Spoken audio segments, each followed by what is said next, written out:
আসসালামু আলাইকুম। সবাইকে শুভেচ্ছা জানাচ্ছি। মাসুম মাহবুব দেখছেন ওপেন রাইজ ইউটিউব চ্যানেল এবং মাসুম মাহবুব ফেসবুক পেজ। প্রিয় দর্শক, অবশেষে কি বলবো?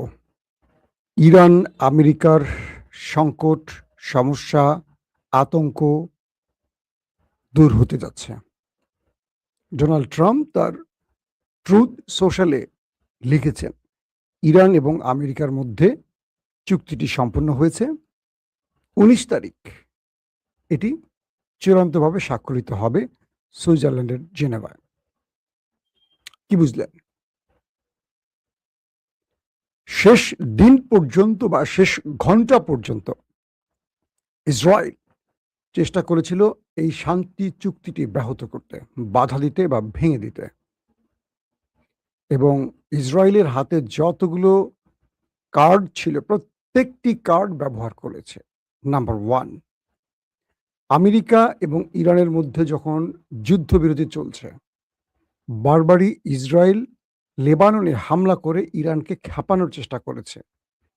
এক এর ফলে ইরান ইসরায়েলে হামলা করেও বসেছে। পরবর্তী ডোনাল্ড ট্রাম্প আবার ইসরায়েলকে চেপে ধরে। এরপর আবার ইসরায়েল ইরানে অ্যাটাক করলে ইরান আবার অ্যাটাক করে। আবারও আমেরিকা মাঠে নামে। ইসরায়েল এবং ইরানকে শান্ত থাকতে বলে। তার মানে ইসরায়েল যুদ্ধ চাচ্ছিল আর ইরান প্রতিশোধ চাচ্ছিল। আর আমেরিকা এই মুহূর্তে ডিল করে যুদ্ধ থেকে বাঁচতে চাচ্ছিল। কিন্তু এই যুদ্ধটা শুরু করেছিল কে? আমেরিকা। এই যুদ্ধ শেষ করে ঘরে ফিরতে চায় কে? আমেরিকা। তাহলে আমেরিকার প্রাপ্তিটা কি? প্রথম, ইসরায়েল এবং মোসাদ আমেরিকার হোয়াইট হাউসে গিয়ে ডোনাল্ড ট্রাম্পকে বুঝিয়েছিল যে ইরানে আমরা একটা রেজিম চেঞ্জ ঘটাবো। আমাদের কাছে গোয়েন্দা তথ্য আছে। আমরা ইরানে হামলা করে স্ট্রাইক চালিয়ে টপ লিডার কয়েকজনকে মেরে দিলেই, বিশেষ করে আয়াতুল্লাহ আলী খামিনিকে হত্যা করতে পারলে ইরানের সাধারণ মানুষ রাস্তায় নামবে, সরকার পতন হয়ে যাবে। এরপর আমরা ইরানে পুতুল সরকার বসিয়ে আমরা আমাদের মতো ইরান শাসন করব, ইরানের সম্পদ লুট করব। প্রেসিডেন্ট ট্রাম্প পেন্টাগনের কর্তাদের ডাকলেন, অর্থাৎ সামরিক গুরুত্বপূর্ণ অফিসারদের ডাকলেন। পিট হেগসেট ছিলেন সঙ্গে, আরও বেশ কজন সামরিক অফিসার। বললেন, আমি ইরানে হামলা করতে চাই। কে বলল? Donald Trump. আপনারা সঙ্গত এবং মানে সকল বিষয়ের উপর গবেষণা করে আমাকে জানান, ইরানে হামলা এই মুহূর্তে উপযুক্ত সময় কিনা। তারাই মার্কিন প্রেসিডেন্টকে বলল যে ইরানে হামলা আমাদের এই সময়ে এসে ঠিক হবে না, কারণ কোনো কিছু আমাদের অনুকূলে নয়, সব প্রতিকূলে। প্রেসিডেন্ট ট্রাম্প আবারও ডাকলেন সিচুয়েশন রুমে সবাইকে। বললেন, আমি হামলা করতে চাই, আমার কাছে হামলার পক্ষে তথ্য প্রমাণ সব আছে। পেন্টাগন বলল, আমাকে দেখাও, আমাদেরকে দেখাও। ইসরায়েল এবং মোসাদের তথ্য দেখানো হলো। পেন্টাগন বলল, এই তথ্য সঠিক নয়। ইরান ইরাক নয়, ইরান আফগান নয়, ইরাক সিরিয়া নয়, ইরান ভেনিজুয়েলা নয়। আপনাকে মিস্টার প্রেসিডেন্ট এটা মাথায় রাখতে হবে। পেন্টাগনের বারবার ট্রাম্পকে বোঝানোর পরও ট্রাম্প তার বন্ধু বিবি নেতানিয়াহুর পরামর্শটি রাখলেন। কি ঘটল? ২৮ ফেব্রুয়ারি যখন ইরান এবং আমেরিকার মধ্যে আলোচনা চলছিল, হঠাৎ করে আমেরিকা এবং ইসরায়েল সম্মিলিতভাবে ইরানে অ্যাটাক করে বসে। প্রথম দিন অ্যাটাকেই ইরানের আইআরজিসির শীর্ষ কর্মকর্তা, গোয়েন্দা, সামরিক বাহিনীর প্রধানসহ এবং আয়াতুল্লাহ আলী খামিনি, তার স্ত্রী, তার সন্তান, তার নাতি পুতি, মেয়ের জামাতা, মেয়ে সহ শাহাদাত বরণ করলেন প্রথম দিনে।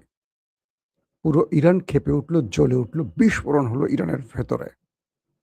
একদিকে আমেরিকা ইসরায়েলের স্ট্রাইক, সবকিছু ভুলে ইরানের আইআরজিসি অ্যাট এ টাইম বিভিন্ন পজিশন থেকে শত শত মিসাইল ছুড়ল গালফ কান্ট্রির মার্কিন ঘাঁটিকে টার্গেট করে এবং ইসরায়েলকে টার্গেট করে।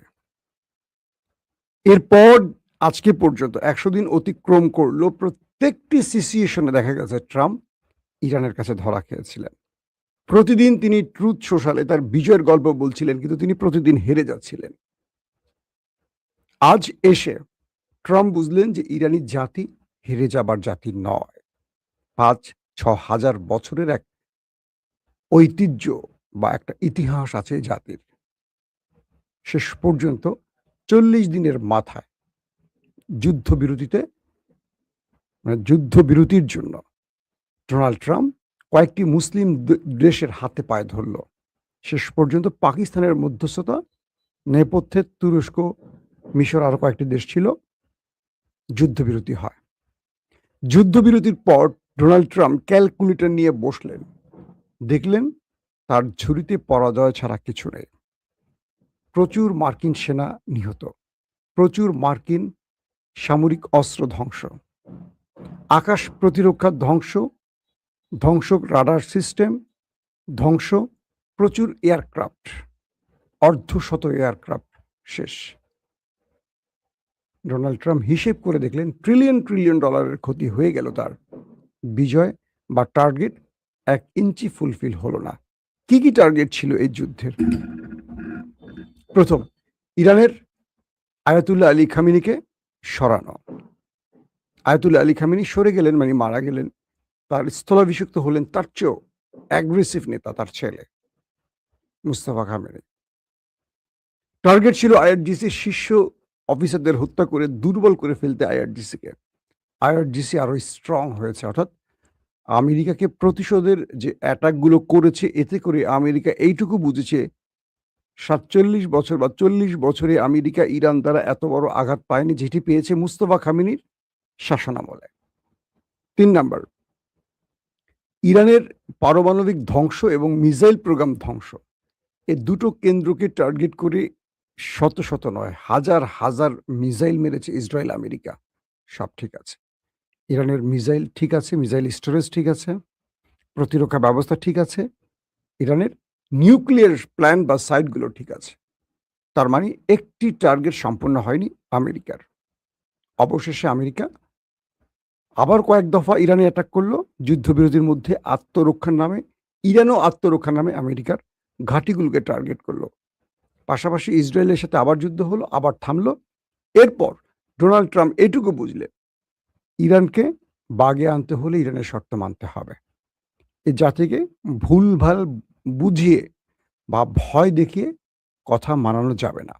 ডোনাল্ড ট্রাম্প প্রায় ৫০ দফা তার কথা রেখে আবার কথা ভঙ্গ করেছেন। বারবার ইরানকে নিউক্লিয়ার অ্যাটাকের হুমকি দিয়েছেন। মানচিত্র থেকে ইরানকে মুছে ফেলার হুঁশিয়ারি দিয়েছেন। ইরানকে পাথরের যুগে পাঠিয়ে দেওয়ার ঘোষণা দিয়েছেন। ইরানকে মানচিত্র শুধু নয়, একটি সাম্রাজ্যকে, একটি পুরো কয়েক হাজার বছরের পার্সিয়ান সভ্যতাকে মাটির সাথে মিশিয়ে দেওয়ার ঘোষণা দিয়েছেন। সব ঘোষণাই থাকলো। ইরান যে শর্তগুলো আমেরিকাকে দিয়েছে, সেই শর্তগুলো কি মানতে হলো ডোনাল্ড ট্রাম্পকে। আসেন, কালকে ডোনাল্ড ট্রাম্প ট্রুথ সোশ্যালে যে ঘোষণাটি দিলেন, একইভাবে ইরানও বলেছে বা ইরানের পক্ষ থেকে জানানো হয়েছে তাদের মার্কিন যে প্রস্তাব বা ইরানের যে প্রস্তাব ট্রাম্প যেগুলোকে অনুমোদন দিয়েছেন, সেগুলো চলে এসছে ইরানের সুপ্রিম কাউন্সিলে, সর্বোচ্চ নিরাপত্তা কাউন্সিলে। নিরাপত্তা কাউন্সিল সেই বিষয়গুলোকে পর্যবেক্ষণ করে অনুমোদন দিয়েছে। এরপর এটি গেছে মুস্তফা খামেনির কাছে। মুস্তফা খামেনি শর্তগুলোর পর্যবেক্ষণ করে সম্মতি জানিয়েছে। তার মানে ইরান এবং আমেরিকার মধ্যে চুক্তিটি হয়ে গেছে। এখন সিগনেচার এটা হবে ১৯ তারিখ জেনেভা, অর্থাৎ সুইজারল্যান্ডে। এর পরপরই যখন কালকে আবারও নতুন করে ইসরায়েল লেবাননে হামলা চালায়, ইরান তার মিসাইলকে রেডি করে ইরানে অ্যাটাকের জন্য। এখন যে প্রশ্নটি তৈরি হয়েছে যে ইরান কালকে রাতে অ্যাটাক করবে, আমরা আপনাদেরকে লাইভে বলেছিলাম যে ইরান মিসাইল রেডি করছে অ্যাটাকের জন্য।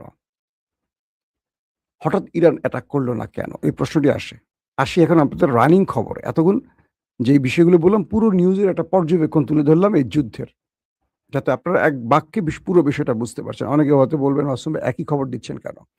পুরো ফ্যাক্ট তুলে ধরলাম, কারণ এই ভিডিওটা আজকে শেষ হবে না। এটা 20 বছর পর, 10 বছর পর, 5 বছর পর কেউ যেন এই ভিডিওটা দেখবে, পুরো সামারিটা বুঝতে পারে, তার জন্য পুরো সামারি টানা হলো। তাও সংক্ষেপে টানলাম, অনেক কিছু বাদ দিয়ে। ইসরায়েল যখন দেখলো ইরান আমেরিকার মধ্যে ডিল হয়ে যাচ্ছে, হতাশ হয়ে পড়লো, তার গেম ওভার হয়ে গেছে, তার টার্গেট ব্যর্থ হয়ে গেছে। তখন তিনি কি করলো? ইসরায়েল হঠাৎ করে লেবাননের বৈরুতে ব্যাপক অ্যাটাক করে বসলো। ট্রাম্প বুঝে গেলেন এই অ্যাটাকের প্রতিশোধ তো ইরান নেবে। ইরান সঙ্গে সঙ্গে আইআরজিসিকে অ্যালার্ট করলো এবং অ্যাটাকের জন্য অনুমতি দিল। আইআরজিসি একযোগে ইসরায়েলের রাজধানী সহ কয়েকটি শহরে অ্যাটাকের জন্য মিসাইল রেডি করলো, জাস্ট বাটন চাপ দেবে। আসলো ডোনাল্ড ট্রাম্পের বার্তা, প্লিজ ইরান এই কাজটি করো না। আমরা শান্তি চুক্তির খুব কাছাকাছি পৌঁছে গেছি, এই সময় এসে যদি আমরা আবার যুদ্ধে জড়াই, এটি নেতানিয়াহু চায়, এটা বিবি চায়। তোমার আমার মধ্যে যে ডিল হচ্ছে বা বন্ধুত্ব হতে যাচ্ছে, এটাকে ভেস্তে দিতে চায় নেতানিয়াহু। এটা তুমি কেন বোঝো না? আমেরিকা বলছে ইরানকে, ইরান বলছে আমি তো অনেক আগে থেকেই বুঝি, তুমি কেন বোঝো না যে তোমাকে পাশে নিয়ে সে শত অন্যায় করে যাচ্ছে, তুমি তাকে সাপোর্ট দিচ্ছ। ট্রাম্প বলছে আমি বুঝতে পারছি, তুমি আমার কথা শোনো, তুমি এটা করো না। ইসরায়েলকে ফোন দিয়ে বলছে তুমি যদি আর একবার লেবাননে হামলা করো, তোমার পাশে আমাকে পাবে না। ইরান তোমাকে মেরে তক্তা বানানোর পর তুমি চিৎকার করলো, আর কাউকে পাবে না। ইতিমধ্যে তুমি বুঝে গেছো বিশ্বের কেউ তোমার পাশে নেই, কারণ তোমার পক্ষে যুদ্ধে নেমে আমি ট্রাম্প জীবনেই প্রথম বেজ্জতি হয়েছে, বা মার্কিন যুক্তরাষ্ট্রের প্রেসিডেন্ট বেজ্জতি হয়েছে। কিরকম বেজ্জতি? পৃথিবীর একটি দেশ আমাদের ডাকে আসে নাই, যে দেশগুলো আমার ডাকার আগে আমার পায়ের কাছে সে বসে থাকে, একটি দেশ আমেরিকার পাশে দাঁড়ায়নি। ইউরোপের একটি দেশ আসেনি, এত ডাকার পরও একটি জাহাজ আসেনি আমাদের সাহায্যে হরমুজের অবরোধ ভাঙতে। একটি গালফ কান্ট্রি, মুসলিম কান্ট্রি আমাদের সাহায্য করেনি। একটি মানে ন্যাটোর আমাদের পাশে, মানে ন্যাটো আমাদের পাশে দাঁড়ায়নি, ন্যাটোর দেশগুলো আমাদের পাশে আসেনি, স্রেফ তোমার কারণে। প্রতিটি দেশ তোমাকে ঘৃণা জানাচ্ছে, তোমার দেশের মানুষ এবং বিশ্বের মানুষ। তুমি যদি লেবাননে আবার হামলা করে এই যুদ্ধটাকে বাড়াতে চাও, আমি শুধু তোমাকে এটুকু বলবো, আমি শুধু ইরানকে জানিয়ে দেবো আমি ইসরায়েলের পাশে নাই, বাকিটা ইসরায়েল তোমার সাথে আচরণ করবে, মানে ইরানই তোমাকে শিক্ষা দেবে। ডোনাল্ড ট্রাম্প বুঝলেন, বোঝালেন, নেতানিয়াহু বুঝলেন, তারপরে তিনি শান্ত হবেন কিনা সময় বলে দেবে। এই পরিস্থিতিতে এসে ইরান বুঝলো যে না, এই যুদ্ধবিরতিটা ভেঙে দেওয়ার জন্য ইসরায়েল এই কাজটি করছে ডোনাল্ড ট্রাম্পের চেষ্টায়। ইরান শেষ পর্যন্ত হামলা থেকে সরে আসলো, আর রাতে আর অ্যাটাক করেনি। এর বিনিময়ে ইরান আবার কিছু আদায় করলো, অর্থাৎ ট্রাম্পের কাছ থেকে ইরান শুধু আদায় করেছে। ঠিক আছে, আমি আক্রমণ করবো না, আমার 2টা শর্ত আছে। আমেরিকা বললো আবার কি শর্ত? শর্ত তো সবই মানলাম। বললো যে তুমি এখনই ঘোষণা দাও, তুমি হরমুজের সামনে থেকে অবরোধ তুলে চলে যাবে, ব্লকেট তুলে ফেলবে। 2, চুক্তি স্বাক্ষরের সঙ্গে সঙ্গে আমাদের টাকা ফেরত দেবে। আমেরিকা রাজি হয়ে গেল। অর্থাৎ এই চুক্তিটি স্বাক্ষরের সঙ্গে সঙ্গে $12 বিলিয়ন পাবে। আরব আমিরাত থেকে $10 বিলিয়ন পেয়েছে। আর আমেরিকা ঘোষণা দিয়েছে তারা হরমুজের সামনে থেকে তাদের নৌ ব্লকেট তুলে নিয়েছে, অর্থাৎ এখন আর হরমুজে কোনো জাহাজে বাধা থাকবে না। 3, ইরান মেইনটেনেন্স ফি নামে হরমুজ থেকে টোল আদায় করবে। অর্থাৎ আগে এটাকে টোল বলতো, এখন বলবে পরিবেশ সংস্কার, পরিবেশ রক্ষা, এটা সেটা ব্লাব ব্লাব ব্লাব, এই জন্য এত টাকা, এই জন্য এত টাকা, এই জন্য। যে বাংলাদেশে দেখবেন বিভিন্ন ব্রিজের উপর দিয়ে যখন যাবেন টোল আদায় করে, সেখানে একটা কাগজ থাকে কি কি কি কি কি কি। তো এমনও বিশেষ করে আপনি যখন বাংলাদেশের কুয়াকাটা অঞ্চলে যাবেন, আমি সম্প্রতি ঘুরতে গিয়েছিলাম, 20 মিনিট পর পরই টোল, 20 মিনিট পর পরই টোল। মানে বরিশাল থেকে কুয়াকাটা পর্যন্ত যাইতে আপনার মনে হয় 7-8 জায়গায় বা 10 জায়গায় টোল দিতে হয়। ভাঙাচোরা ছোট ছোট ব্রিজ, এত টোল। এগুলো টোল নেয় নাকি সরকারি দলীয় নেতারা নেয় আমি বুঝি না। এই টোলগুলোর কারণে অনেকে ওই অঞ্চলে যেতেই চায় না, প্রাইভেটলি যারা গাড়িতে করে যান, আর যারা বাসে যান হিসাব আলাদা। তো ইরান তার সবগুলো দাবি মোটামুটি বাস্তবায়ন করে ফেলেছেন। এখন এগুলো সব ধাপে ধাপে কার্যকর হবে, কিন্তু ধাপে ধাপের আগেই ইসরায়েল ইরানে হামলা করার কারণে, ইসরায়েল লেবাননে হামলা করার কারণে ইরান আরো 2টো দাবি মানিয়ে নিয়েছে আমেরিকাকে চাপ দিয়ে। একটা হলো এখনই নৌ ব্লকেট তোলো। ২ হলো আমার ফ্রিজ হওয়া টাকাটা এখনই আমাকে দিয়ে দাও। তার মানে অ্যাটাক করলো ইসরায়েল, লাভ ঘরে তুলল ইরান। ট্রাম্প তার ঘোষণার মধ্য দিয়ে পৃথিবীকে বার্তা দিলেন যে যুদ্ধ থেমে যাচ্ছে বা থেমে গেছে, শান্তির পথে এখন যাত্রা শুরু হবে, ২ পক্ষই শর্ত মেনে চলবে, ব্লাব ব্লাব ব্লাব।